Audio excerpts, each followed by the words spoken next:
Welcome to Anjana classes. आज हम पढ़ेंगे कक्षा 9 की पाठ्यपुस्तक स्पर्श के पाठ 6, जिसका शीर्षक है कीचड़ का काव्य, जिसके लेखक हैं काका कालेकर।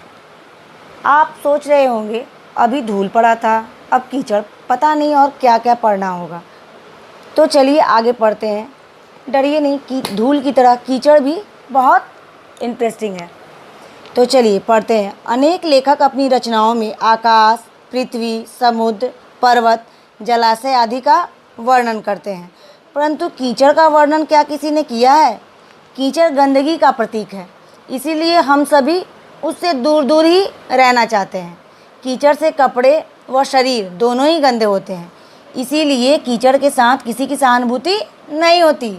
सच्चाई भी यही है, परंतु यदि हम थोड़ी सी गहराई से सोच विचार करें तो हमें कीचड़ का सौंदर्य का पता चलता है। पुस्तकों के गत्तों, घरों की दीवारों, कीमती कपड़ों का रंग सब कीचड़ के रंग जैसा होता है। तस्वीरों में कीचड़ का रंग आने पर उसकी सुंदरता बढ़ जाती है, परंतु कीचड़ नाम से ही हमें घृणा सी होने लगती है। कीचड़ की सुंदरता तो नदी के किनारे पर सूखे कीचड़ में है। गर्मी में दरारें पड़ने पर जब कीचड़ सूख जाता है तब वह टेढ़ा मेढ़ा होकर सुखाए खोपड़े जैसा दिखने लगता है। नदी किनारे मीलों फैले कीचड़ पर जब पक्षियों के चलने से जो पद चिन्ह बनते हैं, इसे दूर दूर तक अंकित हुआ देख इसी पर स्वयं भी चलने का मन होता है। लेखक यहाँ बोलते हैं कि कीचड़ जब सूख जाता है और उस पर पक्षी चलते हैं और उस पर जो उसके पद चिन्ह बनते हैं तो देखने लायक होता है, बहुत ही सुंदर प्रतीत होता है। ऐसा लगता है कि हम भी उस पर चलें। यही कीचड़ जब सूख कर कुछ और ठोस हो जाता है तो गाय, बैल, भैंस, भेड़, बकरे आदि के पद चिन्ह बन जाते हैं। जिस प्रकार लेखक कह रहे हैं, जिस प्रकार पक्षियों के चिन्ह बनते हैं और इसी कीचड़ों पर अलग अलग जानवरों के चिन्ह बनते हैं तो उसकी शोभा देखने लायक होती है। यही कीचड़ में अपने सींगों को लथपथ कर जब दो मदमस्त पाड़े लड़ते हैं तो महिष कुल के भारतीय युद्ध का पूरा इतिहास ही नज़र आने लगता है। आपने पाड़ों को लड़ते हुए फिल्मों में देखा होगा, वो देखने में कितना रोचक लगता है ना।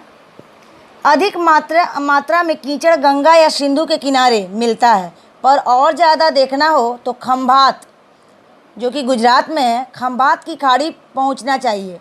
वहां पर माही नदी के मुख से आगे जितना विस्तृत क्षेत्र है, मतलब जितना वहां का क्षेत्र है, सब जगह कीचड़ ही नज़र आता है।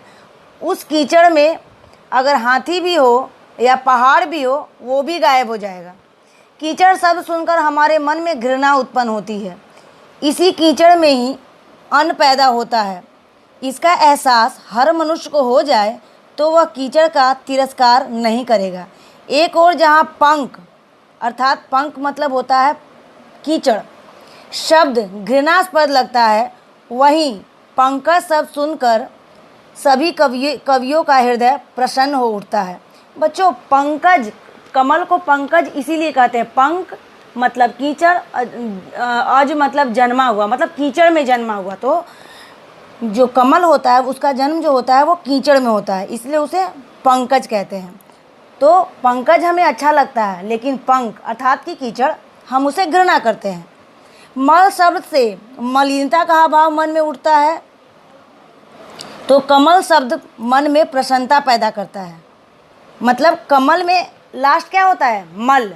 तो अगर मल हम सुने तो हमें क्या, मलिनता, गंदगी का भाव हमारे अंदर पैदा होता है। लेकिन अगर उसी में क जुट जाता है तो वो कमल हो जाता है, तो उस हमारे चेहरे पे क्या, एक प्रसन्नता दिखने लगती है। इस विषय में कवियों का कहना है कि मनुष्य सुंदर वस्तुओं को तो किसी भी कीमत पर अपनाना चाहता है, पाना चाहता है। खराब वस्तुओं का उसके जीवन में कोई स्थान नहीं है। वह तो सुंदरता का ग्राहक है, मतलब वो सुंदरता को पाना चाहता है, असुंदरता का नहीं। सुंदरता कहाँ से उत्पन्न हुई, इससे उसका कोई लेना देना नहीं, इससे उसको कोई मतलब नहीं। बच्चों, काव्य तो सिर्फ कीचड़ में ही खिलते हैं, गंगा में तो बस पाप ही धुलते हैं। अगर आपको ये वीडियो अच्छा लगा तो प्लीज़ सब्सक्राइब एंड लाइक, और अगर कुछ कमेंट करना चाहते हैं अगर आपको आगे इसका क्वेश्चन आंसर भी चाहिए तो इसके लिए कमेंट करें। Thank you.